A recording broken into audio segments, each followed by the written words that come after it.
Fala galera, tudo bem com vocês? Aqui quem fala é o professor Fábio. Estamos aqui de volta com mais uma super aula do curso de cuidador. Bora lá, bora lá. Nossa aula de hoje é sobre hipertensão. Isso mesmo, hipertensão, uma doença que cada vez mais acomete pessoas aí no nosso Brasilzão, no nosso mundo. E vamos aprender hoje, então, o que essa doença causa, quais são as suas complicações e como o cuidador deve agir no auxílio desses pacientes aí com hipertensão. Dados da Sociedade Brasileira de Cardiologia indicam que no Brasil a prevalência da hipertensão varia entre 22 a 44%. O índice é de 50% em adultos de 60 a 69 anos. E isso aumenta para 75%, galera, no pessoal com mais de 70 anos. É muita gente com hipertensão, é muita gente. Né? Você imaginar 75% da população acima de 70 anos apresentando uma doença é algo bastante complicado.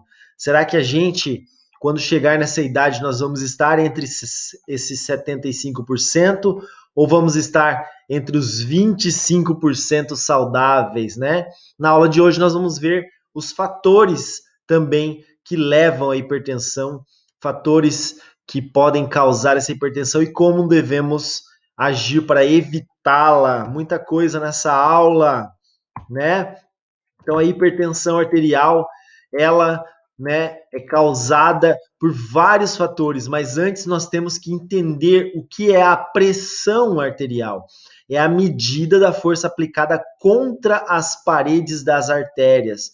Quando o coração bombeia o sangue, ele joga esse sangue através de um cano, de uma artéria, e essa artéria recebe esse sangue com força, e esse sangue, ao passar por essa artéria, atravessa ali o conteúdo dessa artéria, essa artéria sofre uma pressão, uma dilatação, ela sente essa saída de fluxo sanguíneo ali do coração e ela sente aquela pressão. Então, a pressão arterial, ela é determinada pela quantidade e pela força de sangue bombeado pelo coração e também pelo tamanho e flexibilidade das artérias. O que isso quer dizer?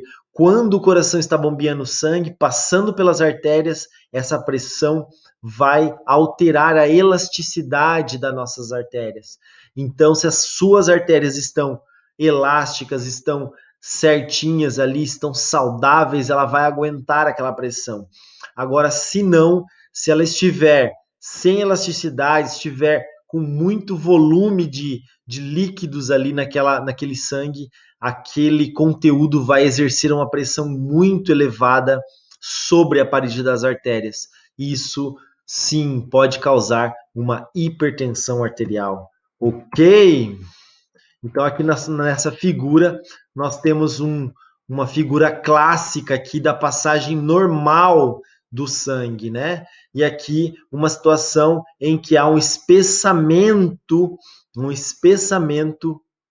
da parede das artérias, né? Isso aqui é uma consequência também da hipertensão arterial, né? Quando você dilata essa artéria pode sofrer danos, pequenos danos aqui na parede da artéria e há acúmulo de substâncias aqui nessa região, deixando aquela artéria com o fluxo diminuído. Olha aqui que interessante, ó. Aqui tinha todo esse espaço para o sangue correr, agora só tem um pedacinho aqui para esse sangue passar. E é muito mais fácil de entupir, né, uma artéria quando ela está espessa. Então, o grande cuidado com a hipertensão é esse, né?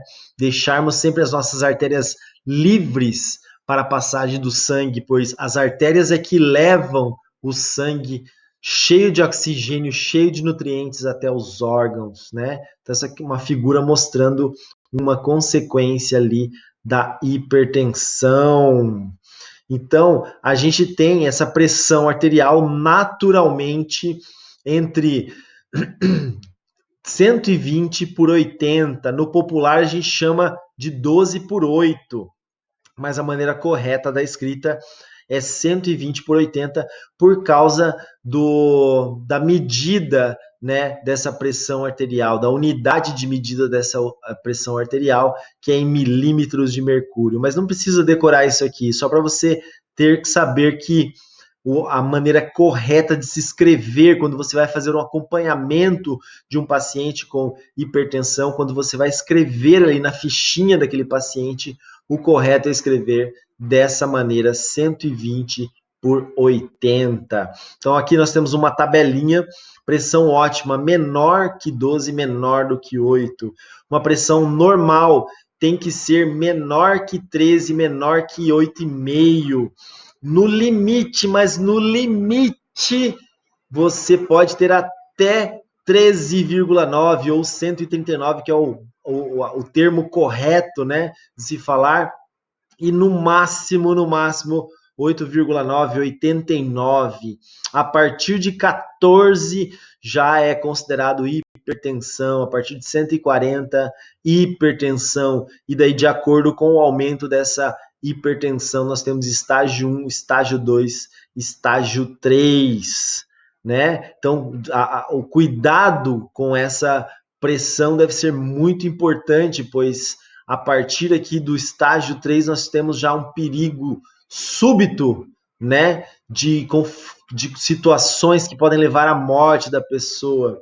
Mesmo aqui no estágio 1, também pode causar danos ao corpo desse paciente. Tá chovendo, olha o barulhinho da chuva aí saindo no vídeo, coisa linda, né?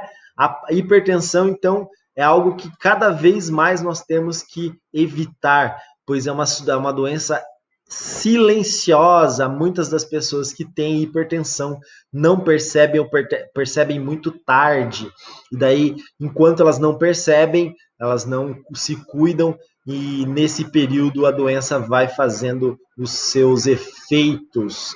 Ok? Quais são os fatores de risco? Quais são as situações que podem aumentar a chance de se ter uma hipertensão?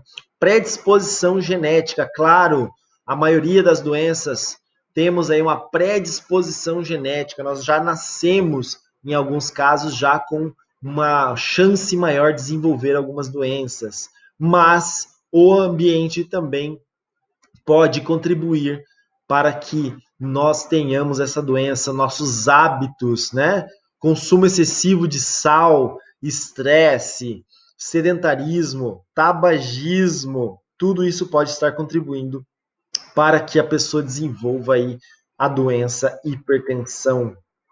O maior problema da doença é que seus sintomas, na maioria das vezes, não se manifestam, transformando-se em uma doença silenciosa.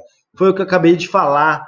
Silencioso, a pessoa não sente que está com hipertensão. Eu já atendi pessoas que chegaram na farmácia com uma hipertensão em torno de 16 por 9, 16 por 10, e não estava sentindo nada, nenhum sintoma, nenhuma dor de cabeça. A pessoa estava normal.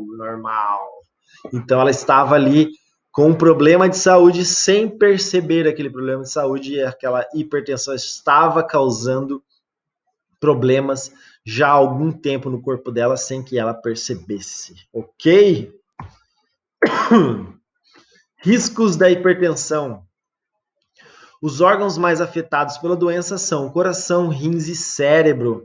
São os órgãos de grande fluxo sanguíneo. Todos os órgãos podem ser afetados, mas os que mais são afetados são esses três aqui, com complicações gravíssimas como AVC, infarto, aterosclerose, né? É uma doença bem complicada, porque ela pode ajudar a entupir aí as veias, entupir as artérias. Bem complicada essa aterosclerose. Problemas nos rins. Os rins também recebem sangue para filtragem, e nesse momento, tendo aí uma hipertensão, os rins também sofrem com esse problema, com esse efeito da hipertensão na entrada ali do sangue em seu órgão, problemas na visão também, porque a visão, todos os nossos órgãos recebem sangue através das artérias, e por isso se essa tensão, né, nas artérias está aumentada, também vão sofrer consequências. Ok, galera? O papel do cuidador no controle da pressão arterial. Então, nós temos um papel muito importante no controle dessa pressão, né? Não só saber como que ela ocorre, mas também como nós podemos ajudar nesse paciente a tomar seu medicamento correto, né? A adesão ao tratamento é difícil porque as pessoas às vezes não estão sentindo nada. Ah, eu não vou tomar esse remédio, eu estou bem. Para que eu vou tomar esse remédio se eu estou bem? É o que a gente mais escuta. Ah, não, quando eu comecei a tomar esse remédio, daí eu comecei a passar mal, comecei a sentir fraqueza.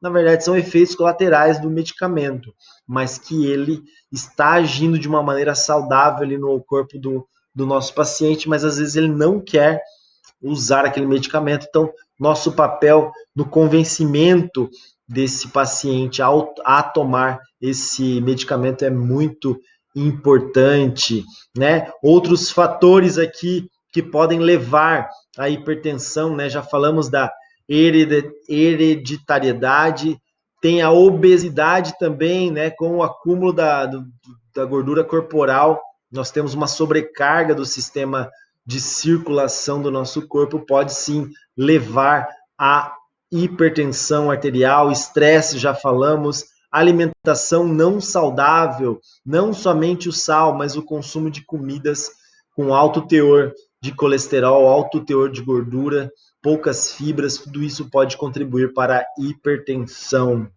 Hábitos de vida que auxiliam a regular a pressão arterial. O que nós podemos mudar em nossos hábitos ou mudar nos hábitos do nosso paciente para que a gente consiga ajudar a regular essa pressão arterial? Praticar exercícios físicos regularmente, sempre bem-vindos exercícios físicos. Redução no consumo de sal, o sal puxa líquido, nós vamos ver mais para frente como que funciona isso aí.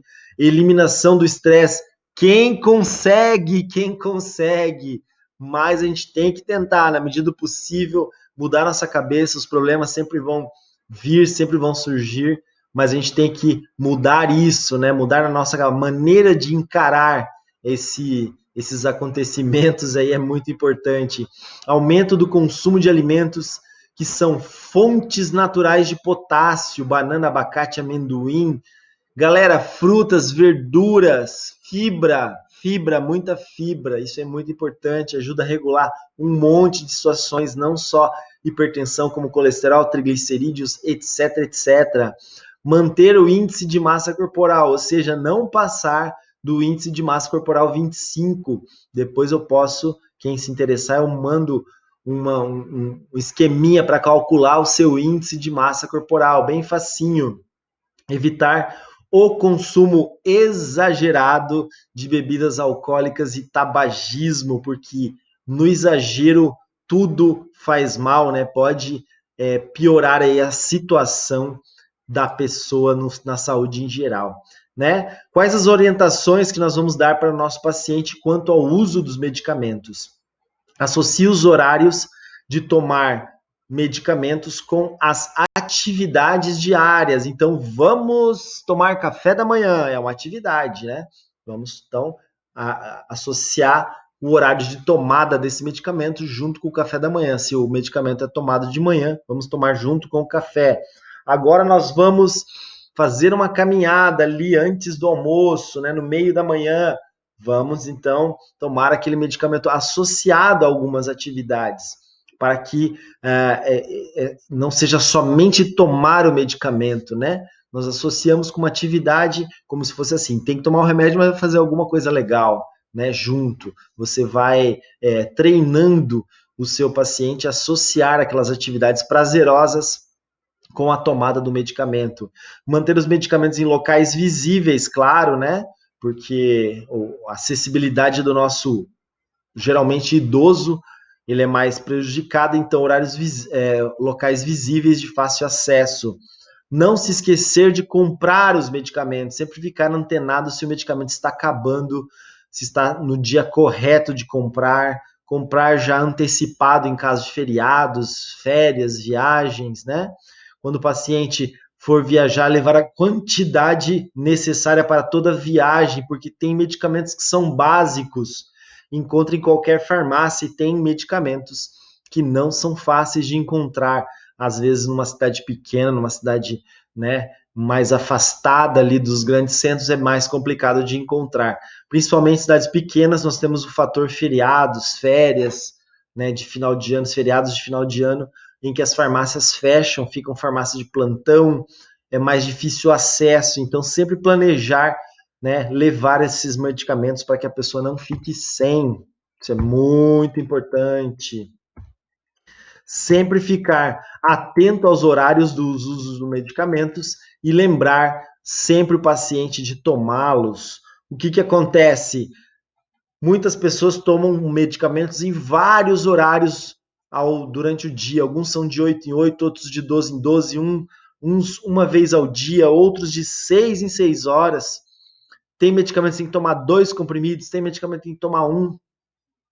Então você faça uma tabelinha ali com os horários bem certinho, quais os medicamentos que a pessoa tem que tomar, para que você se organize, para que você fique atento e também o seu paciente também lembre, né, o horário e tome corretamente os medicamentos. Nunca se baseie por cor de comprimido, formato, porque às vezes num dia você compra numa marca, às vezes no outro mês você compra outra marca. Então é muito importante separar pelo nome ali, principalmente da substância, porque pode mudar a marca, e é mais fácil a associação ali da substância, né? No caso do tratamento da hipertensão. Para pacientes que fazem uso de vários medicamentos, já falamos, utilize uma lista com os nomes, quantidades e horários de cada um, sempre em local visível. Se não quiser fazer no papelzinho, faz no celular. O celular vai tocar toda hora que precisar tomar um medicamento. Hoje nós temos aplicativos lá na Play Store, facinho, só baixar, colocar o nome do medicamento, o horário, ele vai calcular certinho, toca o alarme, lembra, aparece o nome, um comprimido, 2 comprimidos, bem explicadinho, muito fácil, né? Outra coisa que acontece muito, muito, muito com os nossos pacientes é quando começa a ficar bom, né? Toma lá o remédio, tá ficando bom, vai medir a pressão, vai aferir a pressão. Nossa, minha pressão faz 3 meses que tá normalzinha, sarei da hipertensão. Daí decide por conta própria parar de tomar o remédio. O que, que vai acontecer? Quem estava controlando essa pressão era o remédio. Tirou o remédio, volta a subir, volta a aparecer os problemas. Então, não pode deixar de tomar o medicamento. Perdão. Para algumas situações em que o paciente apresentar sintomas diferentes, apareceu alguma coisinha diferente, você não está acostumada, observou no seu paciente, bora lá marcar uma consulta, falar com o farmacêutico, falar com o médico desse paciente, para que você possa orientar quanto a melhor atitude a ser tomada, ok? Aqui nós temos uma figurinha para mostrarmos aqui dicas, né, para a gente prevenir, para a gente melhorar a nossa vida, de tudo que a gente já falou, né, o peso, alimentação, excesso de bebidas alcoólicas, cigarro é um veneno, né, para a nossa saúde, praticar atividades físicas, diminuir o sal, né, o sal não é só aquele salzinho que você joga ali na sua comida, no seu ovinho, no seu arroz, não, ele está presente em muitos alimentos, inclusive alimentos doces. Tem muito mais sódio, né, em alimentos doces do que você imagina, porque o sal é um conservante, né? Evitar o estresse e tomar o medicamento conforme a orientação médica. Dicas, né, para você que vai controlar a sua pressão e também a do seu paciente. E como que nós vamos aferir essa pressão arterial?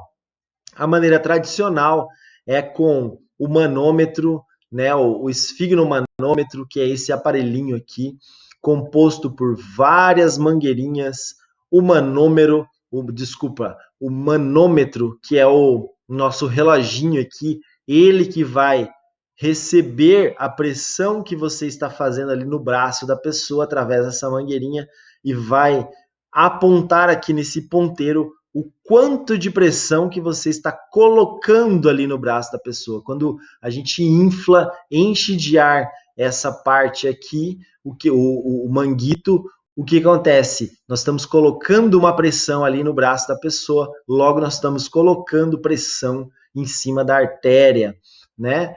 Outro objeto que nós temos, outro instrumento que nós vamos utilizar é aqui o estetoscópio. Esse estetoscópio é colocado no ouvido e aqui nós temos um grande aumento do som das batidas do coração, para a gente identificar ali o ponto para podermos passar para o nosso paciente a pressão que ele está naquele momento, ok? Então, quais são os procedimentos? Tudo isso nós vamos fazer na prática.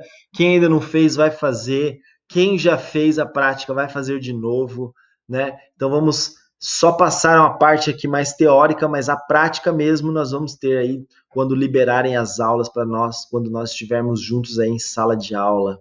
Primeira coisa, explicar o procedimento ao paciente, né? Dizer o que você está fazendo, vamos lá aferir a tua pressão. O ideal é que o paciente fique pelo menos 5 minutos sentadinho, paradinho, porque só o fato de ter vindo andando, ou estava com pressa, ou acelerou o passo por causa de um carro, alguma coisa assim, pode acelerar o coração e aumentar essa pressão e dar um resultado falso. Evitar bexiga cheia, então se a pessoa estiver com vontade de ir ao banheiro, que vá antes de fazer a aferição da pressão arterial. Não ter praticado exercício físico ali próximo à aferição, não ter ingerido bebidas alcoólicas, café ou alimentos, então não pode ter comido meia horinha ali antes de medir, de aferir a pressão. E claro, também não ter fumado nesses últimos 30 minutos. Manter as pernas descruzadas, cruzou as pernas, alterou a pressão. Pouca coisa, mas altera, porque você vai estar aumentando a pressão em outras artérias, em outras veias ali do corpo, principalmente dos membros inferiores. Ok? Pés apoiados no chão, dorso recostado na cadeira, relaxado, né? Isso também é muito importante, a posição que a pessoa fica. Se a pessoa estiver com uma blusa, agora que nós estamos entrando no inverno, uma blusa, principalmente blusas grossas, devem ser retiradas. Blusas fininhas não tem problema, a gente consegue aferir tranquilamente, mas as grossas dificultam bastante, principalmente na colocação do aparelhinho, né? Posicionar o braço na altura do coração, tem que ficar na altura do coração. Se estiver muito alto ou muito baixo, o aparelhinho vai registrar uma pressão diferente do que é o correto. Ok? Vamos ver aqui se tem mais alguma coisa. O manguito deve ser colocado a 3 centímetros da fossa cubital. A fossa cubital é outra assim, é essa parte aqui, ó. Essa é a fossa cubital. 3 centímetros para cima da fossa cubital. Então o aparelho tem que ficar aqui, ó, nessa região. Por quê? Porque é ali naquela região que vai passar a artéria que nós vamos fazer a aferição da pressão. As vias e conexões das mangueiras, né, devem estar voltadas para frente, na direção da fossa cubital. Então, as mangueiras têm que estar apontando, saindo ali onde você aperta, onde você está segurando ali, a saída dela tem que sair ali na direção das mãos, ok? Posicionar o manômetro, o reloginho, de forma que fique visível. Isso você pode alterar ali, né? Tirar do lugar, colocar no lugar que você fique de frente com ele, nunca de lado, nunca para cima demais, tem que ser olhado de frente. Verificar se a válvula de pressão está fechada, porque você tem que fechar aquela válvula para o ar entrar no manguito, né? Naquela bolsa. Se você estiver aberta, você vai inflar e ela vai saindo o ar. Então tem que estar fechadinha, não pode muito apertada, porque você vai ter que soltar depois. O diafragma do estetoscópio é aquela partezinha branquinha, aquela partezinha que tem um plásticozinho. Ele deve ser posicionado sobre a artéria braquial. A artéria braquial passa aqui, ó, do meio para o interno do corpo, do meio para a parte interna do corpo. Aqui é o meio para fora do corpo, do meio para a parte interna do corpo. Então é aqui que ela passa. Aqui que ela passa.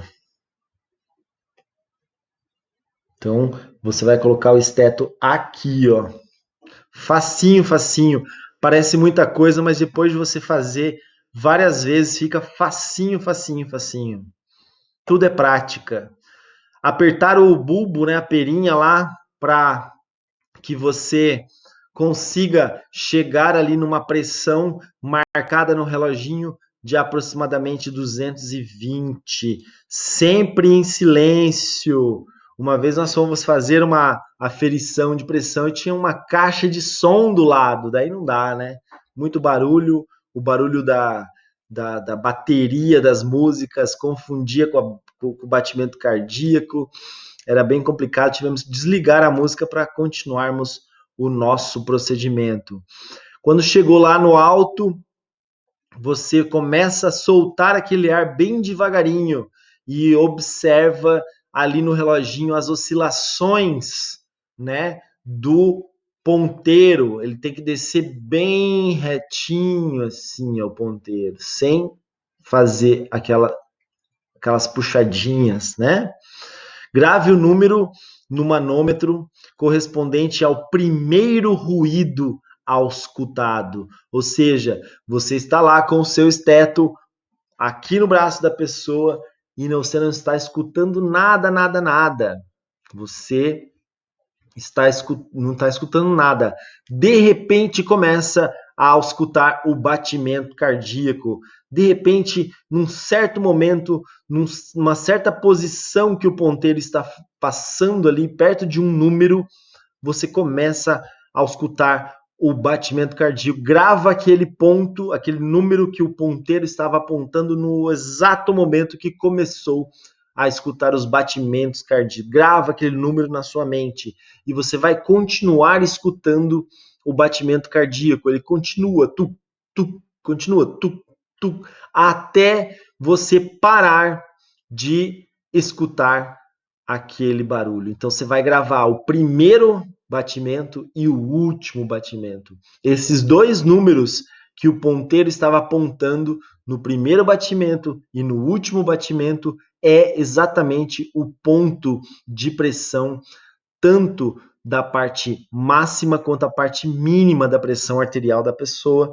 A gente chama de sístole e diástole. Sístole quando é a máxima pressão, aquela primeira que você escuta, e a diástole é a última, né, do ponteirinho, é a pressão mínima. Então, no caso, uma pessoa com 12/8, 12 é a sístole, diástole é a 12 é a sístole e 8 é a diástole. O correto, já avisei vocês, é sempre falar o número completo 120/80, né? Mas no popular, para o nosso paciente, nós vamos continuar no popular 12/8.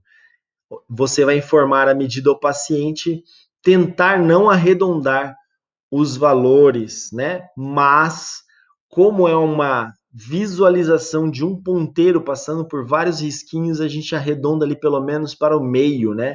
12,5/8,5, 13,5/7,5. Então a gente consegue identificar ali a metade de um número ali no nosso reloginho. Ok, galera?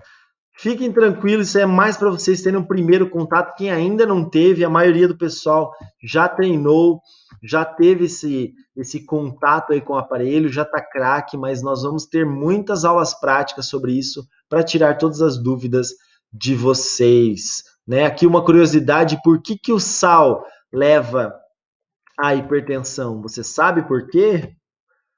Olha ali o que acontece. O sal causa retenção de líquido. Quando você come uma comida salgada, primeira coisa que o teu organismo faz é ativar centros da sede, você toma mais água, o sal puxa a água e puxa também para dentro das artérias. Então, o que acontece? Você vai ter um aumento do trabalho do coração, um bombeamento mais intenso, mais trabalhoso, e o rim também vai se sobrecarregar porque ele vai ter que eliminar de alguma forma aquele sal em excesso que você tem ali circulando no seu sangue. Ocorre o estreitamento dos capilares e a elevação da pressão arterial.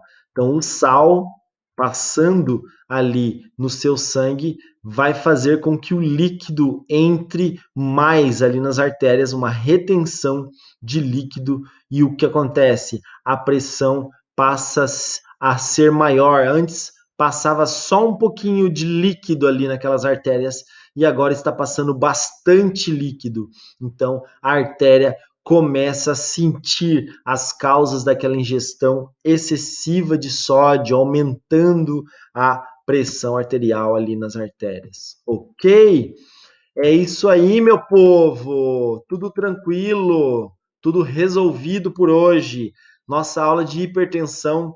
Vamos falar com muito mais detalhes no nosso ao vivo, bastante pontos nós vamos falar a mais aí na nossa aula ao vivo. Aguardo vocês, ok? Espero que tenham gostado. A hipertensão, então, ela é uma doença bastante tem uma abrangência muito grande na população. O grande problema dela é porque ela é assintomática, a pessoa não sente essa pressão elevada nos primeiros anos que ela se instala, por isso é muito importante de vez em quando estar aferindo a sua pressão para que você consiga diagnosticá-la antes, o quanto antes, e iniciar o tratamento, ok? É isso aí. Por hoje é só. Até a próxima, galera. Tchau!